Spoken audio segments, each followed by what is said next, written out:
ఇలా ఒకవైపు సిబిఐ విచారణకు సంబంధించి బీఆర్ఎస్ ఎమ్మెల్సీలు నిరసన వ్యక్తం చేస్తుంటే మరోవైపు పీసీ ఘోష్ కమిషన్ కాళేశ్వరంలో కేసీఆర్ కుటుంబ అవినీతిని బయటపెట్టింది అని అంటున్నారు టీపీసీసీ చీఫ్ మహేష్ గౌడ్. కేసీఆర్ అసెంబ్లీకి రాకుండా ముఖం చాటేశారని, బీజేపీ డిమాండ్ చేసినట్లే కాళేశ్వరం విచారణ సిబిఐకి అప్పగించామని అన్నారు.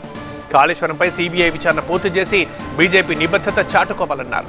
42% బీసీ రిజర్వేషన్ల బిల్లుని మండలిలో బీఆర్ఎస్ అడ్డుకునే ప్రయత్నం చేసిందన్నారు మహేష్ గౌడ్. కాంగ్రెస్ ప్రభుత్వం చిత్తశుద్ధి చాటుకొని సమగ్ర విచారణ చేయడమే కాకుండా చర్యల కోసం సిబిఐకి అప్పచెప్పిన సందర్భం.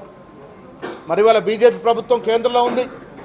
మీ నిజాయితీని, మీ నిబద్ధతను చాటుకోండి. వాస్తవాలు బయటపెట్టినటువంటి ఘనత కాంగ్రెస్ పార్టీది. ఇప్పుడు మీ బంతి మీ కోర్టులో ఉంది. మీరు నిజాయితీని చాటుకోవాల్సిందిగా చెప్తా ఉన్నాం. ఇవాళ కౌన్సిల్లో ప్రతిష్టాత్మకమైనటువంటి బీసీ బిల్లు ఏళ్ల కోరిక, 50-60 సంవత్సరాల నుంచి బీసీ బిడ్డలు పోరాడుతూ ఉంటే కాంగ్రెస్ నిబద్ధతతో కుల సర్వే చేయడమే కాకుండా రాహుల్ గాంధీ ఆకాంక్షలు నెరవేరుస్తూ 42% రిజర్వేషన్స్ 2 చట్టాలు అసలు ఆమోదించుకున్నాం, ఆర్డినెన్స్ తెచ్చాం. 2 కూడా బీజేపీ నాయకులు మొకాలడ్డి కేంద్ర ప్రభుత్వం పెండింగ్లో ఉన్నాయి. వెనుకడుగు వేయకుండా, కాంప్రమైజ్ కాకుండా 42% ఇవ్వాలనేదే చిత్తచిత్తో మళ్ళీ అసెంబ్లీలో నిన్న బిల్లు పెట్టి పాస్ చేసుకోవడం జరిగింది.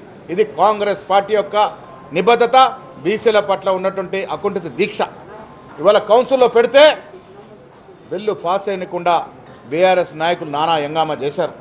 దీనివల్ల అర్థమయ్యేది బీఆర్ఎస్ పార్టీ నరాల్లో బీజేపీ పార్టీ లాగానే బీసీలకు వ్యతిరేకంగా పనిచేస్తూ ఉంది. ఇలా బీసీల కోసమే బిల్లు తెస్తే కౌన్సిల్లో కూడా అది పాస్ కాకుండా నానా యాగి చేసినట్టు బీఆర్ఎస్ ఎమ్మెల్సీల ప్రవర్తన చూస్తే బీసీ బిల్లు పాస్ కాకూడదన్న దురుద్దేశంతో వాళ్ళు నానా యాగి చేసినట్టు సందర్భం. ఏది ఏమైనా కాంగ్రెస్ పార్టీ చిత్తశుద్ధి కాబట్టి కౌన్సిల్లో కూడా ఆ బిల్లు పాస్ చేసుకున్నాం. ఏళ్ళ తరబడి చేస్తున్నట్టు బీసీల యొక్క కళల్ని సాకారం చేస్తాం.